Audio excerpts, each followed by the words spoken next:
عن أبي ذر رضي الله عنه قال আবু যার রাদিয়াল্লাহু আনহু বিশিষ্ট সাহাবী তিনি বলেন যে কুলতু আমি বললাম ইয়া রাসূলুল্লাহ সাল্লাল্লাহু আলাইহি ওয়াসাল্লাম হে আল্লাহর নবী সাল্লাল্লাহু আলাইহি ওয়াসাল্লাম আওসিনি আমাকে কিছু ওসিয়ত করুন আমাকে কিছু ওসিয়ত করুন নসিহত না ওসিয়ত যেটা অক্ষরে অক্ষরে পালন করা হয় এর নাম হচ্ছে ওসিয়ত ক্বালা নবী করিম সাল্লাল্লাহু আলাইহি ওয়াসাল্লাম বললেন ওসিকা বিতাকওয়াল্লাহ হে আবু যার আমি তোমাকে ওসিয়ত করছি আল্লাহকে ভয় করার ফাইন্নাহু আসয়ানু লিআমরিকা কুল্লি কারণ আল্লাহকে ভয় করাই হচ্ছে এমন বিষয় যা তোমার প্রত্যেকটা কাজকে সুন্দর করে দেবে চাও কুলতু আবু যার রাদিয়াল্লাহু আনহু বলছেন আমি বললাম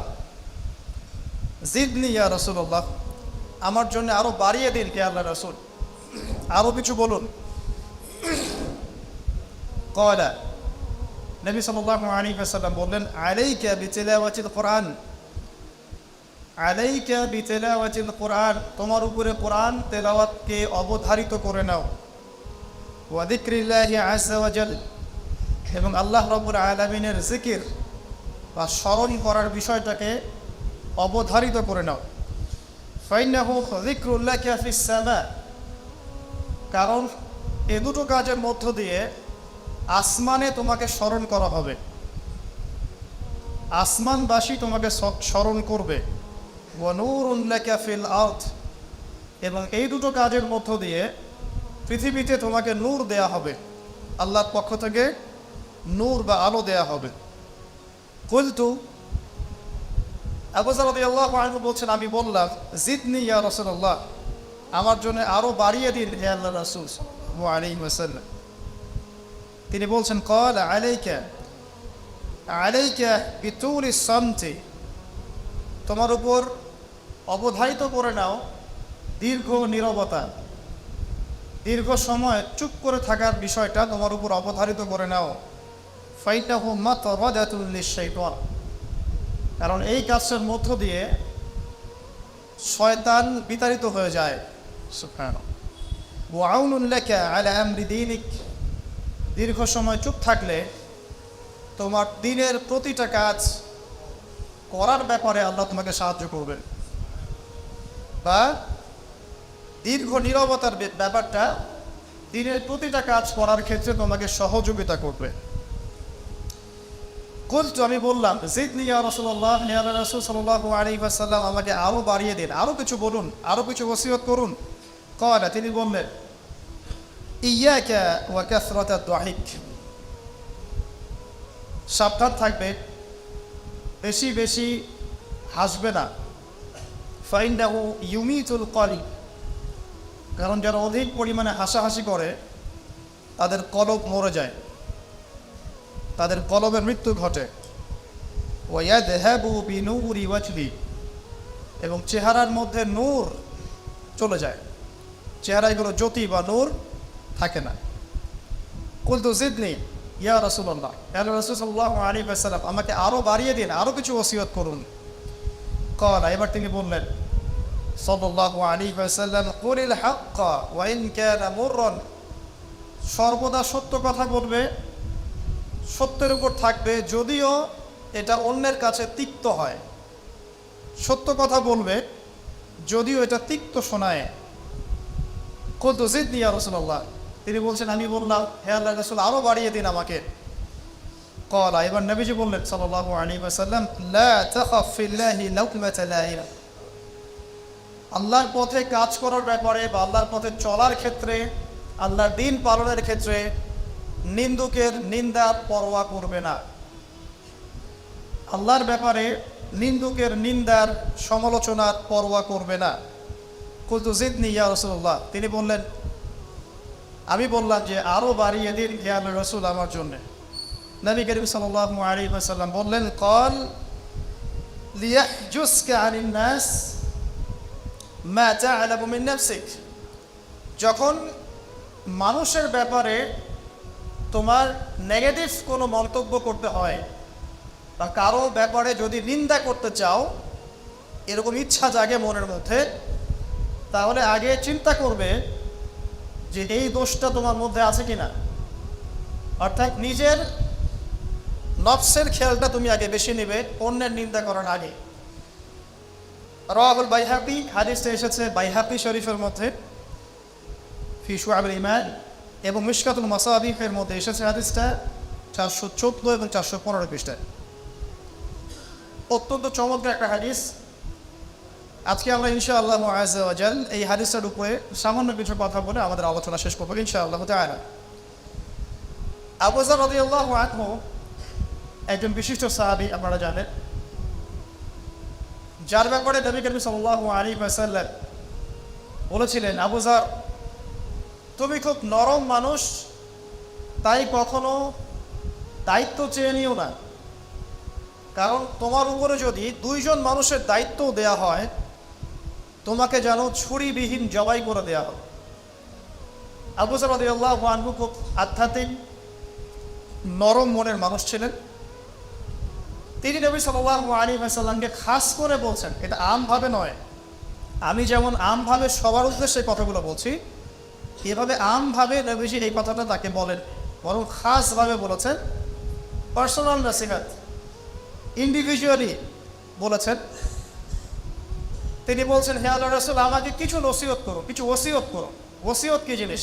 যেমন কেউ চলে যাওয়ার আগে ওসিয়ত করে, বাবা ইন্তেকাল করছে তার আগে ওসিয়ত করে, মাকে দেখিস, হ্যাঁ বোনদের খোঁজ খবর রাখিস, সন্তানদের ব্যাপারে খোঁজ খবর রাখিস ইত্যাদি। এটা ওসিয়ত করা, মানে যে কথাগুলো আমরা অক্ষরে অক্ষরে পালন করতে চাই, প্রতিশ্রুতি ব্যক্ত করি, এরকম কথা, কনভারসেশন। একটু চিন্তা করেন, নবী করিম সাল্লাল্লাহু আলাইহি ওয়াসাল্লাম যদি আপনাকে আমাকে খাস করে কোনো জায়গায় ডেকে নিয়ে কথাটা বলতেন, কেমন হতো? মনে করেন নবী সাল্লাল্লাহু আলাইহি ওয়াসাল্লাম জীবিত আছেন বা আমরা তার সাক্ষাৎ পেয়েছি, আর আমরা কেউ একজন আমাদের মধ্যে গিয়ে তাকে বললেন, ইয়া রাসূলুল্লাহ, আমাকে কিছু ওসিয়ত করেন, আমাকে খাস করে কিছু ওসিয়ত করেন। তখন এই ওসিয়তগুলো স্পেশাল হবে, এবং আপনি আমি কখনোই চাইবো না জীবন চলে গেলাম এগুলোর কোনো একটা আমরা ছেড়ে দেই, তাই না? আবু যর রাদিয়াল্লাহু আনহু এই সুযোগটা নিয়েছেন। নবী সাল্লাল্লাহু আলাইহি ওয়াসাল্লাম বলছেন, প্রথম যে উসিকা বিতাকওয়াল্লাহ, আমি তোমাকে সর্বপ্রথম ওসিয়ত করছি তুমি আল্লাহকে ভয় করবে। তাকওয়া কি জিনিস? নবীজি বলছেন, ফাইন্নাহু আযয়ানু লিয়ামলিকা কুল্লি, এই তাকওয়াটাই সমস্ত কাজের সৌন্দর্য বর্ধন করবে তোমার জীবনে। তুমি যত কাজ করবে, প্রত্যেকটা কাজ যদি আল্লাহকে ভয় করে করো, প্রত্যেকটা কাজ তোমার জীবনের সৌন্দর্য বর্ধন করবে ইনশাআল্লাহ তাআলা। খুব সংক্ষিপ্ত আকারে বলতে পারি, আল্লাহ রাব্বুল আলামিনের তাওহীদের সাথে কাউকে শরীক না করা, এক কথায় আল্লাহর সাথে শিরক না করার নাম তাকওয়া। ঠিক আছে? আল্লাহ এক, আল্লাহ অদ্বিতীয়, তিনি মহাবিশ্বের স্রষ্টা, আমাদের স্রষ্টা, সৃষ্টিকর্তা, পালনকর্তা, রিজিক দাতা, জীবন মৃত্যুর মালিক, বিধান দাতা। এই প্রত্যেকটা কনসেপ্ট আল্লাহর জন্যে খাস করার নাম হচ্ছে তাওহীদ। আর এখানে যদি আমরা কাউকে সমকক্ষ দাঁড় করাই, তাহলে শিরক হয়ে যাবে। এই শিরকটা 3 ভাবে হয়ে থাকে। মানুষ চিন্তার ক্ষেত্রে শিরক করতে পারে। কেউ যদি মনে করে মহাবিশ্বের কোনো স্রষ্টা নাই, তাহলে শিরক করবে। কেউ যদি মনে করে স্রষ্টা আরও একজন আছে বা একাধিক আছে, তাহলে শিরক করবে। কেউ যদি মনে করে যে আল্লাহ ছাড়া কেউ ইবাদত পাওয়ার যোগ্য, আল্লাহ ছাড়া অন্য কাউকে সেজদা করা যায়, নাউজুবিল্লাহ, আল্লাহ ছাড়া কেউ প্রয়োজন পূরণ করতে পারে, কেউ সন্তান দিতে পারে, কেউ কল্যাণ করতে পারে, কেউ অকল্যাণ করতে পারে ইত্যাদি, বা আল্লাহ ছাড়া কেউ বিধান দেওয়ার মালিক, এরকম কনসেপ্ট যার মনের মধ্যে আছে, এটা হচ্ছে আকীদাগত শিরক বা চিন্তাগত শিরক। আমি কি বোঝাতে পারছি?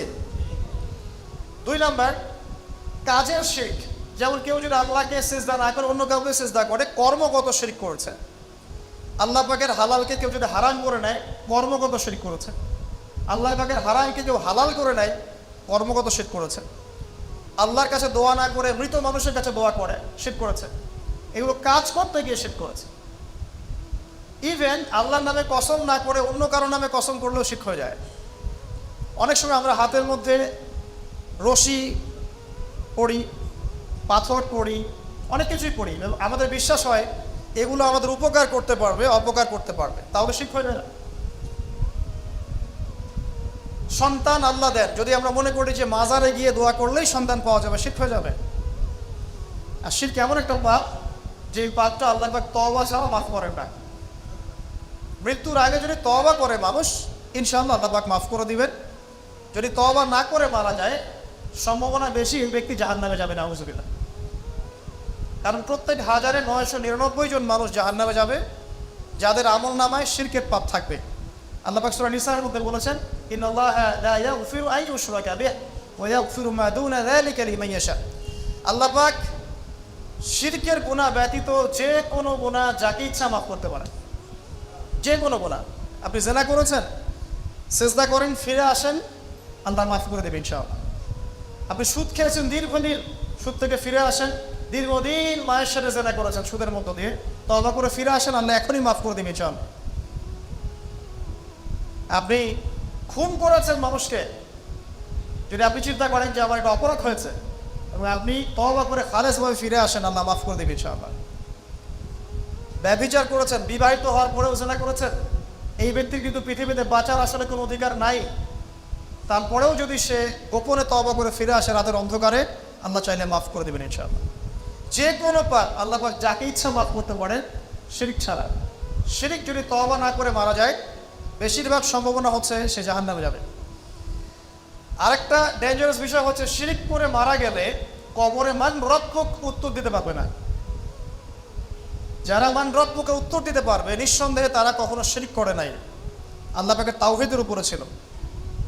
আমরা শিরকের অনেক কিছু বুঝেছি, কি আধুনিক একটা শিরক বুঝি না। আধুনিক শিরক এটা যেমন আল্লাহ পাক যা নাজিল করেছেন, এখানে যে বিধানগুলো আছে এগুলোকে যদি কেউ ডিনাই করে বা এগুলোকে পাশ ফিরিয়ে অন্য কোনো বিধানকে বেটার মনে করে, আল্লাহর বিধানকে চাইতে বেটার মনে করে বা সমকক্ষ মনে করে, এটাও শিরক। এটাও শিরক। আল্লাহ পাক কিছু হালাল করেছেন, আমরা যদি মনে করি এটা হারাম, তাহলে শিরক, এটাও শিরক। সূরা তাওবার 31 নম্বর আয়াতটা পড়ে দেখবেন ইনশাআল্লাহ তাআলা। যাই হোক, তাকওয়ার প্রথম স্টেজ হচ্ছে আমাদেরকে শিরক করা যাবে না, তাওহীদে থাকতে হবে ইনশাআল্লাহ তাআলা। 2 নম্বর, আল্লাহ পাকের যত আদেশ আছে এগুলোকে মেনে চলার নাম তাকওয়া। ফর এক্সাম্পল সালাত, সাওম, সাদাকা, হজ, উমরা, যাকাত, সত্য কথা বলা, পিতামাতার খেদমত করা ইত্যাদি যতগুলো আদেশ কোরআন এবং সুন্নাহর মধ্যে আছে, এগুলোকে মেনে চলা তাকওয়ার পরিচয়। 3 নম্বর, আল্লাহ পাকের যত নিষেধ আছে এই সমস্ত নিষেধগুলোকে বর্জন করার নামও তাকওয়া। শুধু আদেশ মানলাম, নিষেধ বর্জন করলাম না, এটা আসলে প্রকৃত তাকওয়ার পরিচয় নয়। আজকে আমরা মাশাআল্লাহ সবাই সালাত করেছি, কালকে সকালে যদি আবার সুদি লেনদেন করি, আমার মধ্যে তাকওয়া আসলে নাই।